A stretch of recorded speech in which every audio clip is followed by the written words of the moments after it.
A porta do escritório do meu sogro, Roberto Almeida, era de carvalho maciço, pesada e imponente, assim como ele. Naquele dia, ao fechá-la atrás de mim, o clique pareceu ecoar como uma sentença final. O ar na sala era rarefeito, impregnado com o cheiro de couro caro, charutos cubanos e 20 anos da minha vida que estavam prestes a ser reduzidos a cinzas. Roberto estava sentado atrás de sua mesa gigantesca, uma fortaleza de mogno polido que o separava do resto do mundo.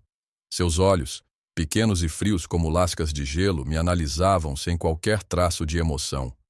Ao seu lado, com um sorriso presunçoso que ele nem se dava ao trabalho de esconder, estava meu cunhado, Ricardo, o herdeiro aparente do Império Almeida Construções. "Lucas, sente-se", disse Roberto, sua voz com o tom grave e autoritário que ele usava para demitir empreiteiros ou pechinchar com fornecedores. Não era o tom que se usa com um genro, com o homem que ajudou a transformar sua modesta empresa local em uma das construtoras mais respeitadas do estado. Eu não me sentei. Permaneci de pé, sentindo o tapete persa sob meus sapatos como se fosse areia movediça.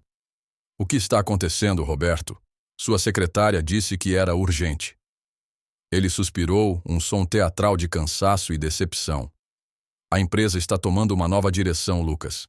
Precisamos de sangue novo, de uma visão mais agressiva. O mercado está mudando."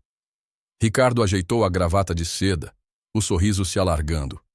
"O que meu pai está tentando dizer, Lucas, é que precisamos de líderes, não de sonhadores."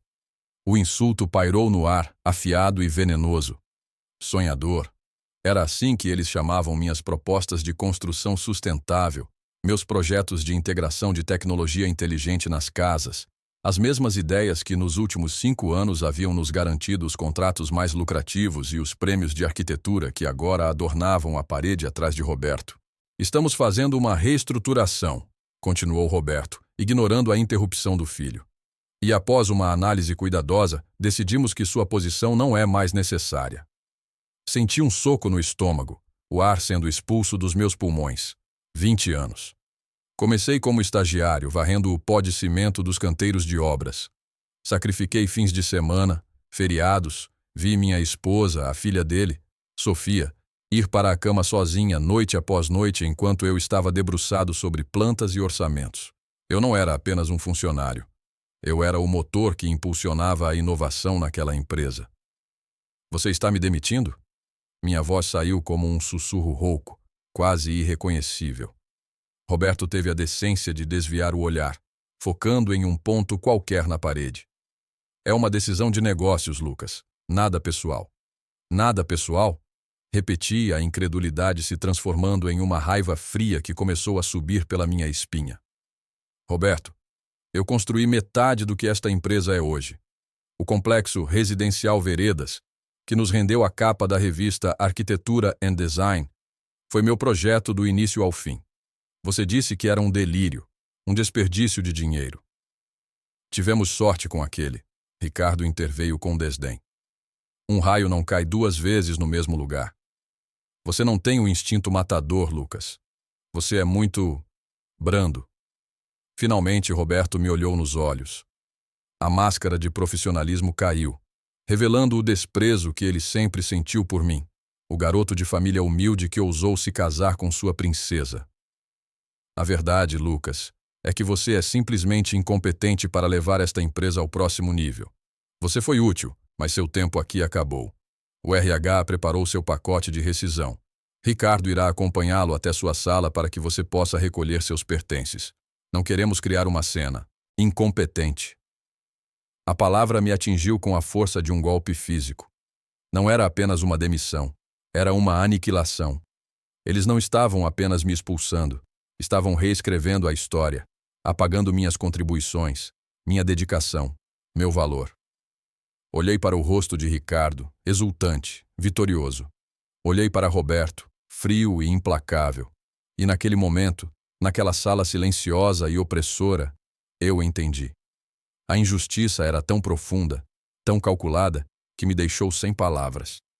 Assenti lentamente, não em concordância, mas em reconhecimento.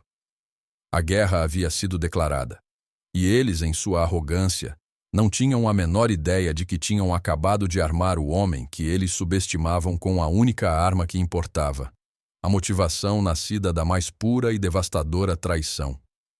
Conheci Sofia na faculdade de engenharia. Ela era brilhante, a filha do dono de uma construtora local, e eu era o bolsista que trabalhava em 2 empregos para pagar os livros. Nosso amor floresceu entre cálculos estruturais e noites de estudo. Quando a pedi em casamento, Roberto Almeida deixou claro que eu não era o que ele imaginava para sua filha. Um engenheiro sem sobrenome, sem capital. O que você pode oferecer a ela? Ele perguntou durante um jantar tenso em sua casa opulenta. Ofereci a única coisa que eu tinha, minha dedicação absoluta. Comecei na Almeida Construções por baixo. Era uma empresa sólida, mas antiquada. Roberto era um construtor da velha guarda. Ele acreditava em concreto e aço e desconfiava de qualquer coisa que cheirasse à modernidade. Nos primeiros anos eu absorvi tudo, aprendendo cada faceta do negócio, desde a fundação até o acabamento. Mas eu via o futuro se movendo em uma direção que Roberto se recusava a enxergar. A sustentabilidade não era apenas uma palavra da moda, era uma demanda crescente do mercado. A tecnologia de automação residencial não era um luxo, estava se tornando um padrão. Propus nosso primeiro projeto verde em 2012. Um pequeno condomínio com captação de água da chuva, painéis solares e design bioclimático. Roberto riu na minha cara durante uma reunião de diretoria. As pessoas querem casas grandes, Lucas, não casas que abraçam árvores. Deixe essas fantasias hippies para os arquitetos de São Paulo. Fui humilhado, mas não desisti. Passei meses pesquisando, montando planilhas de custo-benefício, provando que o investimento inicial se pagaria em economia a longo prazo e, mais importante, em valor de mercado. Sofia foi minha maior aliada. Papai é teimoso, mas ele não é burro, ela me dizia. Mostre a ele os números. Com a ajuda de Sofia, convenci Roberto a me deixar construir uma única casa modelo com meu próprio orçamento, quase como um projeto paralelo. Trabalhei nela em minhas horas vagas nos fins de semana. Sofia me ajudava com o paisagismo. Quando a casa ficou pronta, ela foi vendida em menos de uma semana por um valor 30% acima do preço das casas tradicionais do mesmo tamanho. Foi uma vitória silenciosa. Roberto nunca admitiu que eu estava certo, mas a partir daquele dia, ele começou a ouvir, ainda que a contragosto. Nos anos seguintes, implementei dezenas de inovações. Criei um departamento de design de interiores, otimizei a logística da cadeia de suprimentos com um novo software e, sim, tornei a Almeida Construções líder em projetos sustentáveis na região. A empresa triplicou de tamanho. Os lucros dispararam. E eu? Eu continuava sendo o marido da Sofia, o cara que teve sorte. Enquanto isso, Ricardo, meu cunhado, vivia uma vida de privilégios. Fez um MBA no exterior, financiado pela empresa, e voltou com um diploma e uma arrogância ainda maior. Ele não entendia de canteiro de obras, não sabia a diferença entre uma viga I e uma viga H, mas entendia de poder. Ele via em mim uma ameaça. Sussurrava nos ouvidos do pai, envenenando-o contra mim, classificando minhas ideias como riscos desnecessários e minhas vitórias como sorte de principiante. Eu via o que estava acontecendo, mas era leal a Roberto, à família. Acreditava que meu trabalho falaria por si. Que erro crasso! Eu amava aquele homem como um pai. Nos churrascos de domingo, eu era quem acendia a churrasqueira. Quando ele teve problemas de saúde, fui eu quem o acompanhou nas consultas médicas. Eu estava construindo mais do que casas. Eu acreditava estar construindo um legado familiar. A dor da demissão foi agravada pela reação de Sofia. Inicialmente, ela ficou chocada, furiosa com o pai e o irmão. Mas Roberto e Ricardo eram mestres da manipulação. Eles a bombardearam com sua versão dos fatos. Lucas ficou arrogante, Sofia. Ele queria tomar o controle, desrespeitou seu pai, dizia Ricardo. Ele não tem o que é preciso, querida. Eu fiz isso para proteger o futuro da sua família, sussurrava Roberto. Eles plantaram sementes de dúvida. Sofia ficou dividida. Ela me amava, mas amava o pai também. O conflito a estava despedaçando. Talvez se você pedisse desculpas, Lucas. Ela sugeriu uma noite com os olhos cheios de lágrimas. Pedir desculpas? Pelo quê, Sofia? Por ter sucesso? Por dar lucro a eles? Aquele foi o nosso ponto mais baixo. A injustiça no trabalho havia se infiltrado em meu casamento, ameaçando destruir a única coisa que me restava. Foi então que percebi que não podia esperar que ninguém lutasse por mim. Aquele sentimento de desamparo, de ver tudo o que construí ser tirado de mim, se transformou. O luto virou uma chama fria e dura no meu peito. Era o ponto de virada. O basta.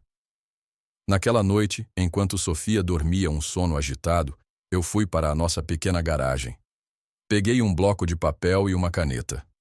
Sob a luz fraca de uma única lâmpada, comecei a desenhar. Não os projetos da Almeida Construções. Eram os meus projetos. As ideias mais ousadas, as mais inovadoras, aquelas que eu tinha guardado para mim por medo de serem ridicularizadas por Roberto e Ricardo. A noite toda eu planejei. Não era mais sobre provar meu valor para eles. Era sobre construí-lo para mim mesmo. A empresa que eu criaria não levaria o nome de ninguém além do meu e da minha esposa. Chamar-se-ia LS Inovações. E ela não seria apenas uma concorrente da Almeida Construções. Seria a sucessora. Os primeiros meses foram brutais. A demissão me deixou com um pacote de rescisão decente, mas longe de ser suficiente para lançar uma construtora. Somei a isso todas as nossas economias. Sofia, vendo a determinação inabalável em meus olhos, finalmente parou de vacilar. Ela pegou o dinheiro que havia herdado de sua avó e o investiu na minha visão. Eu aposto em você, Lucas. Sempre apostei, disse ela. E naquele momento, ela se tornou não apenas minha esposa, mas minha sócia. A LS Inovações nasceu na nossa garagem.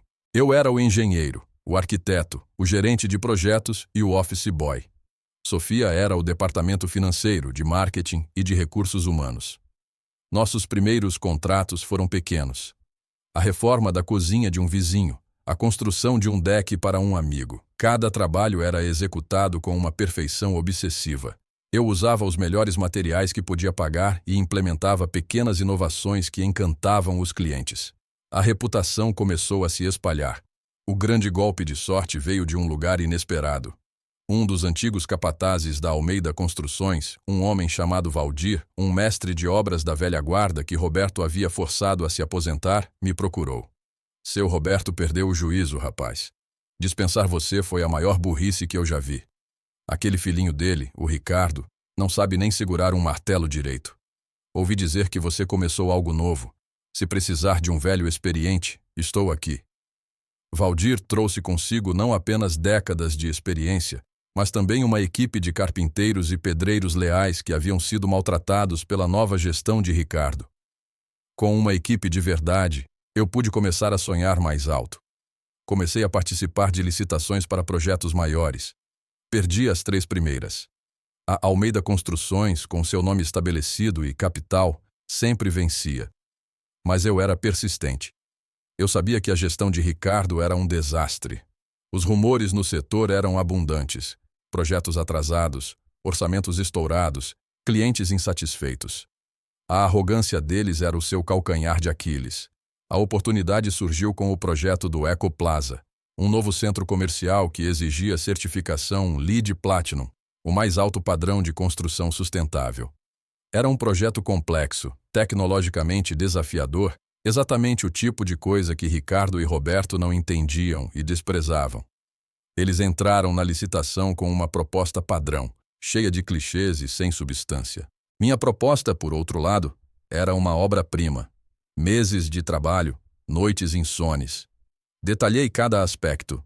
Um sistema de resfriamento geotérmico, telhados verdes que reduziam a ilha de calor urbana, um sistema de automação predial que otimizava o consumo de energia em tempo real. Meu orçamento era competitivo, mas minha visão era única. Enquanto esperava a decisão, a pressão aumentava. A Almeida Construções começou a perder contratos menores.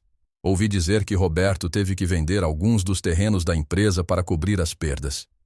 Ele estava consumindo o império que construiu para alimentar a incompetência do filho. O dia do anúncio do vencedor da licitação do Eco Plaza foi um dos mais tensos da minha vida. Estávamos eu, Sofia e Valdir em nosso pequeno escritório, que agora ocupava um modesto andar em um prédio comercial, olhando fixamente para a tela do computador, atualizando a página de e-mails. Às 14h03, a notificação chegou. Assunto: resultado da licitação. Projeto Ecoplaza. Meu coração parou. Com as mãos trêmulas, cliquei para abrir. Meus olhos percorreram o texto, passando por cima dos formalismos até encontrar a frase que mudaria tudo. Temos o prazer de informar que a proposta apresentada pela LS Inovações foi selecionada como vencedora. Um grito explodiu no escritório. Sofia pulou nos meus braços, chorando e rindo ao mesmo tempo. Valdir, o velho durão, tinha lágrimas nos olhos. Não era apenas um contrato, era a validação. Era a prova de que eu não era um sonhador, era um visionário.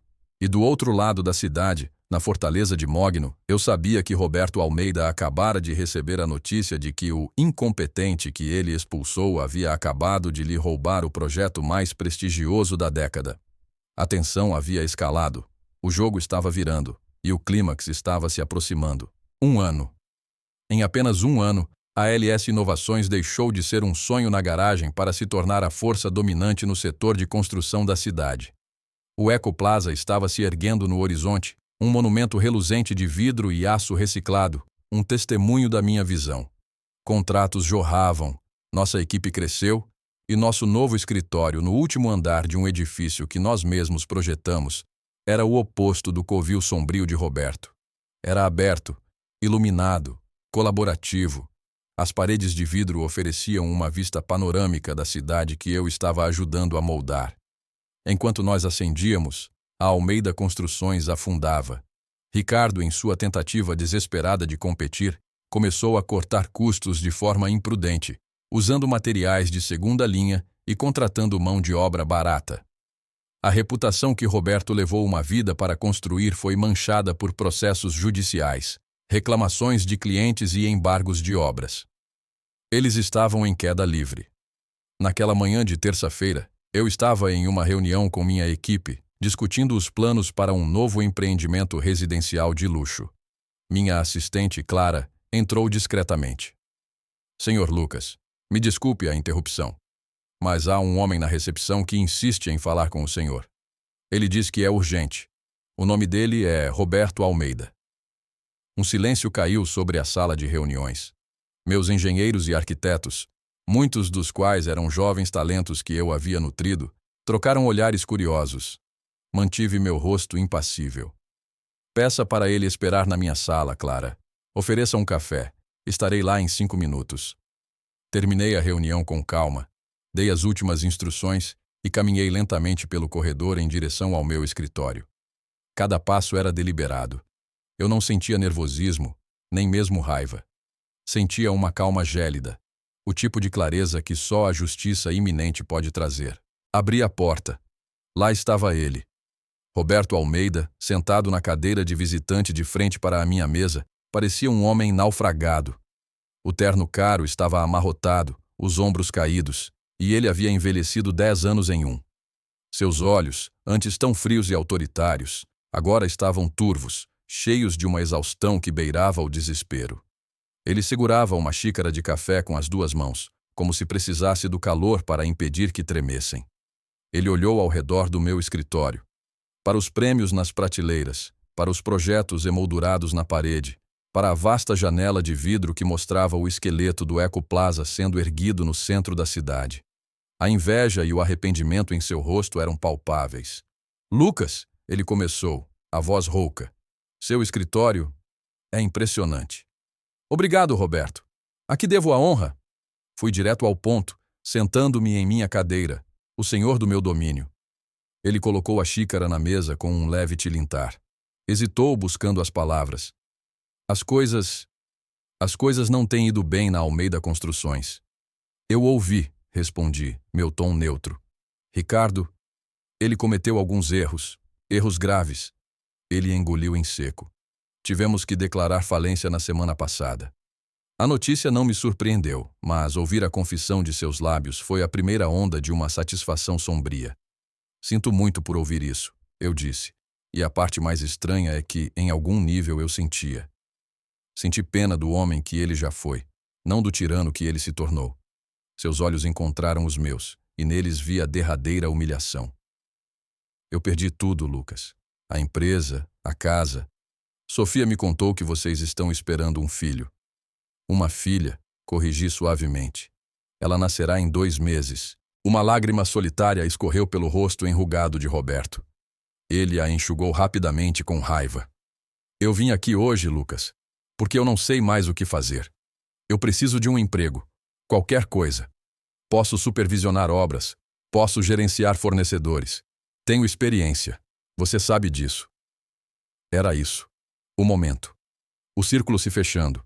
O homem que me chamou de incompetente, que me expulsou da empresa que ajudei a construir, estava agora no meu escritório, no prédio que eu projetei, implorando por uma migalha da mesa do meu sucesso. Levantei-me e caminhei até a janela. Gesticulei para a cidade lá fora. Você vê aquele guindaste, Roberto? Aquele ali, no topo do Ecoplaza? É o nosso maior projeto. Um marco para a cidade. Virei-me para encará-lo. Você me disse naquele dia que eu não tinha um instinto matador. Que eu era um sonhador. Você se lembra da palavra exata que usou para me descrever antes de me mandar embora? Ele baixou a cabeça, o rosto vermelho de vergonha. Lucas, por favor. Incompetente, eu disse, a palavra saindo fria e precisa como uma lâmina de bisturi. Você me chamou de incompetente. E agora você está aqui me pedindo um emprego na empresa que eu fundei com as mesmas ideias que você chamou de fantasias hippies. O silêncio na sala era pesado, denso com o peso da ironia e da justiça poética. Ele não tinha defesa. Não havia argumentos. Havia apenas a verdade nua e crua de nossas posições invertidas. Eu tinha o poder de esmagá-lo, de humilhá-lo como ele me humilhou. Mas, olhando para aquele homem quebrado, percebi que a verdadeira vitória não estava na vingança, mas na superação. Roberto ficou sentado, esperando minha decisão, o destino de seus últimos anos produtivos em minhas mãos. Eu poderia tê-lo contratado, colocado-o em uma posição subalterna para saborear sua humilhação diariamente. Eu poderia tê-lo enxotado como um cão. Mas a jornada do último ano havia me ensinado algo sobre o tipo de homem que eu queria ser. Eu não posso te dar um emprego, Roberto. Eu disse finalmente, minha voz calma e firme. Ele ergueu os olhos, a última centelha de esperança se extinguindo. Eu entendo, ele sussurrou. É a sua vingança. Não, eu o corrigi. Não é vingança, é cultura. A LS Inovações foi construída sobre princípios de respeito, inovação e colaboração. Sua mentalidade, sua forma de fazer negócios, ela é tóxica. É o oposto de tudo em que acreditamos aqui. Você não se encaixaria, não porque eu guardo rancor, mas porque você fundamentalmente não compartilha dos nossos valores. Trazer você para cá seria um veneno para a equipe que eu trabalhei tanto para construir. Era a verdade. Era uma rejeição profissional, não pessoal. Era mais devastador do que qualquer insulto. Ele assentiu, derrotado. Levantou-se para sair, um homem velho e cansado. Na porta, ele parou e se virou. Você foi o melhor engenheiro que eu já tive. Expulsar você foi o começo do meu fim. Eu só estava com medo de que você se tornasse maior do que eu. E você se tornou. Foi a única confissão, o único pedido de desculpas que eu jamais receberia. E foi o suficiente. Depois que ele saiu, fiquei um longo tempo olhando pela janela. Eu não sentia euforia, apenas uma profunda sensação de paz. O ciclo de dor e injustiça havia terminado. Eu não precisava mais da validação dele, nem mesmo de seu arrependimento. Meu sucesso era minha própria validação. Mais tarde, naquela noite, contei tudo a Sofia enquanto montávamos o berço em um quarto ensolarado com vista para o parque. Ela segurou minha mão. Você fez a coisa certa, disse ela. Você se tornou o homem que eu sempre soube que você era. Algumas semanas depois, enviei a Roberto um cheque pessoal. Não era um empréstimo, era um presente. O suficiente para ele e a esposa recomeçarem em uma cidade menor, para terem uma aposentadoria digna. Anexei um bilhete simples. Para o avô da minha filha. Que você encontre a paz. Eu nunca recebi uma resposta, e não esperava uma. Foi um ato para mim, não para ele. Para fechar o livro em meus próprios termos. Hoje, minha filha, Laura, tem 5 anos. Ela adora visitar os canteiros de obras comigo nos fins de semana, usando um pequeno capacete cor-de-rosa. A LS Inovações é líder nacional em construção sustentável. E eu? Eu encontrei um tipo de felicidade que não sabia que existia. Uma felicidade construída não sobre a aprovação dos outros, mas sobre a fundação sólida do autorrespeito, do trabalho duro e da resiliência. A ironia final é que Roberto, ao tentar me destruir, me deu o maior presente de todos: a liberdade de construir minha própria vida, viga por viga, exatamente como eu sempre sonhei. Ele me chamou de incompetente, mas no fim, a única incompetência foi a sua incapacidade de ver o valor bem na sua frente. E essa é uma lição que seu império em ruínas ensinou ao mundo por ele. O que você teria feito no meu lugar? Teria dado a ele um emprego para saborear a vingança, ou a negação foi a resposta correta? Acredita que, às vezes, a maior traição pode ser o catalisador para a nossa maior transformação? Deixe sua opinião nos comentários. Quero muito saber o que você pensa e dê uma nota de 1 a 10 para esta história. Sua avaliação me ajuda a trazer mais narrativas que realmente cativem você. Se você gostou desta jornada de superação e justiça poética, por favor, clique no botão curtir e se inscreva no canal. Fazendo isso, você não perde nenhuma das histórias emocionantes que postamos diariamente aqui. E não se esqueça de conferir o próximo vídeo que está aparecendo na sua tela agora. Até breve. M.